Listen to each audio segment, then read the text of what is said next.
everyone, we are continuing reading our book, Who Was Walt Disney?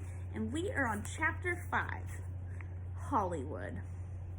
After World War I, Hollywood became home to film studios such as Universal, Paramount, Warner Brothers, Metro-Goldwyn, Mayer, GMG. Movies were now a big business. In August of 1923, Walt packed a cardboard suitcase with his clothes and drawing materials. He bought a train ticket to California, where his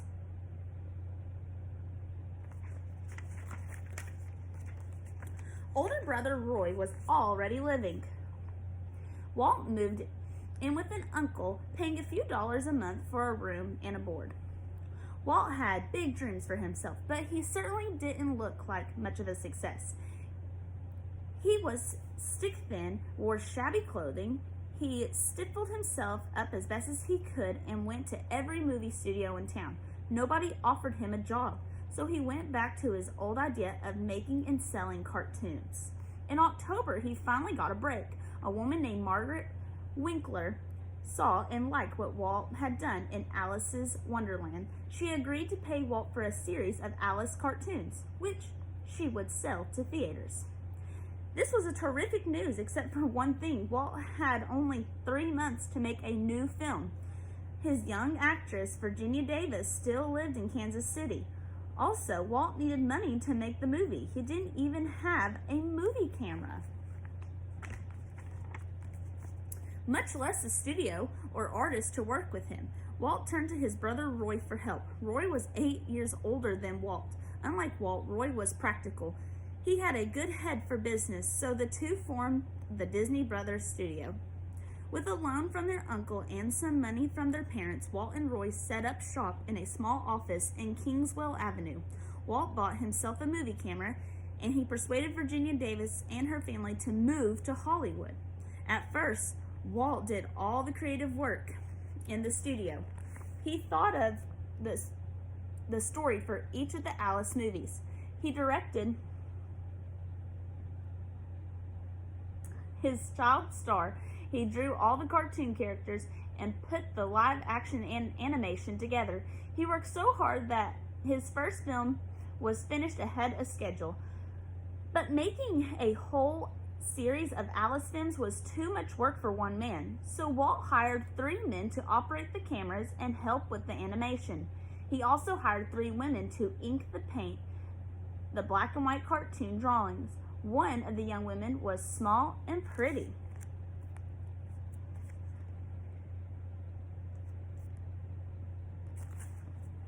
With dark hair. She was named Lillian Bounds. Walt also worried that his own drawings were not good enough. He wanted his cartoon films to be the best in the business, so he got in touch with Ub Earworks. Walt convinced Ub to move out to California and join the Disney studio. Ub was talented and fast. He could produce great drawings in no time. Over the years, Ub did more and more of the drawings while Walt focused on thinking up the stories and directing. Together, they created a new character named Oswald, the Lucky Rabbit, started making a series of Oswald cartoons. It was a smart decision. Oswald was a hit.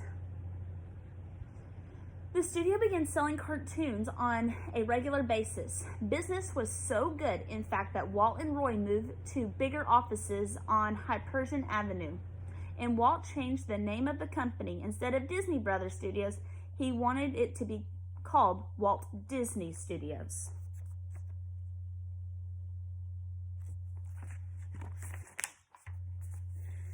Did Roy mind? It seemed that he didn't. All Roy said was, if that's the way you want it, it was okay with him.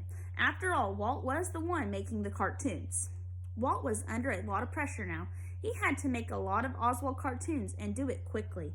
He became short-tempered and irritable. He took his worries out on his employees. Some quit because they couldn't stand his insulting remarks. Walt could make you feel real bad when he wanted to, one of them said. Then something really nasty happened, something Walt never expected and didn't deserve.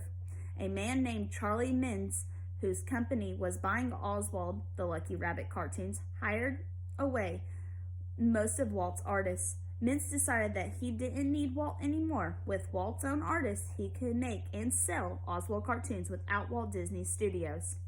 What Charlie Mintz did wasn't actually against the law, but it was still wrong. Walt was so upset that he couldn't eat or sleep. Not only had he lost Oswald, but he had been double-crossed.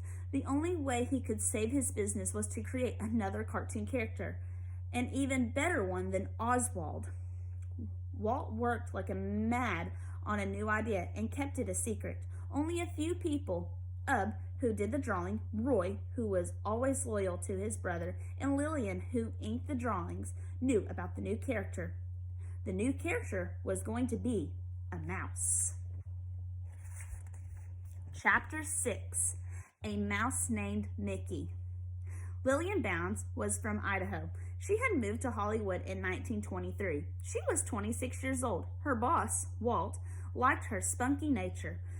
Her short bobbed hair bounced when she laughed. Often Walt would give Lillian a ride home after work. He was very proud of the new car he'd bought, a Ford Roadster. The two got to know each other on those rides. Finally, Walt asked Lillian out on a date. He even said he'd buy himself a new suit for the occasion. Lillian agreed, and Walt went shopping. Confident as he often seemed, he was shy around girls. In fact, he was 22 and still hadn't had a serious girlfriend. Walt showed up at Lillian's door dressed in a gray-green double-breasted suit, holding theater tickets. Lillian was charmed, and off they went. On July 13th of 1925, Walt and Lillian were married. They spent their honeymoon at Mount Rainier. On their wedding night, Walt had such a bad toothache that he couldn't sleep. To take his mind off the pain, he left the room and helped a porter shine shoes all night. The next morning, he went to the dentist and had his tooth pulled. It certainly wasn't the most fun way to start off a marriage, but Walt had a good story to tell. Lillian quit her job at the studio, but staying home was lonely. Walt spent such long hours at work. In later years, sometimes after dinner, Lillian would go back to the studio with Walt and go to sleep on a sofa while he kept on working. For Christmas, Walt decided to find a company for Lillian. He wrapped a big hat box with a ribbon and presented it to her on Christmas morning. Expecting a hat, Lillian opened the box, and out popped a furry orange puppy. She named it Sunny. Soon Sunny went everywhere with her. As for Walt, he was just as crazy about Sunny as Lillian was. Every night, Walt would tell Lillian how his new cartoon character was coming along. One story is that the mouse was first named Mortimer, but Lillian didn't like the name Mortimer. It sounded too fancy. Instead, she suggested Mickey.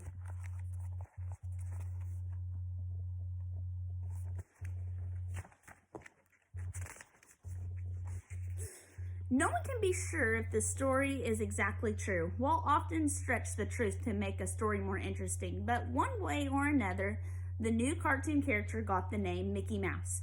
He was skinny with stick legs, a long tail, and a sharp face. He didn't look like much of a Mickey Mouse everyone knows today. He also wasn't as nice. Early cartoons starring Mickey Mouse often showed him playing mean tricks on other characters. As Mickey became everybody's hero, Disney saw that he needed another character that was naughty, greedy, and rude in a funny way. That character was Donald Duck. Like most movies and cartoons at that time, the first Mickey Mouse cartoon, called Plain Crazy, was a silent and in black and white. In Plain Crazy, Mickey was a daredevil pilot who tries to impress his girlfriend, Minnie. The cartoon character came out not long after Charles Lindbergh became the first person to fly across the Atlantic Ocean.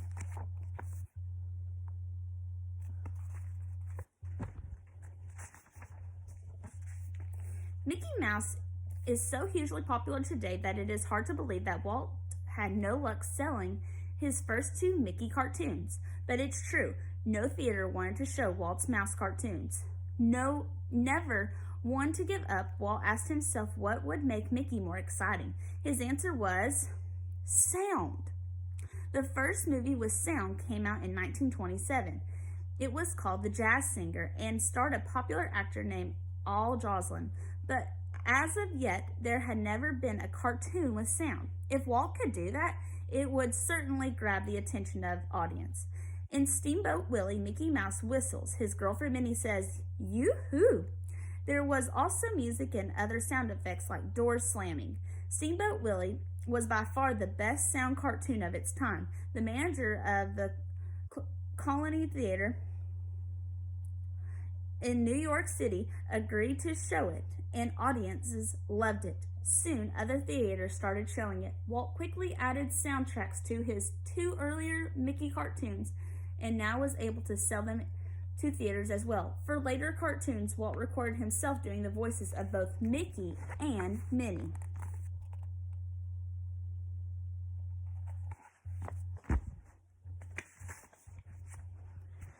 Now, something really surprising happened. A manager of the theater in Ocean Park, California, came up with a great gimmick. He invited kids to come to his theaters and watch hours and hours of Mickey Mouse cartoons. All the kids who showed up became members of a club called the Mickey Mouse Club. There was pie eating contests and marble tournaments for club members. Walt visited the theater one afternoon and watched 1,000 Mickey Mouse Club members screaming for their cartoon hero. Walt decided to start more clubs in other cities. Mickey Mouse clubs started to spring up all over America. At their meetings, kids recited the Mickey Mouse Club pledge. Mickey Mice do not swear, smoke, cheat, or lie.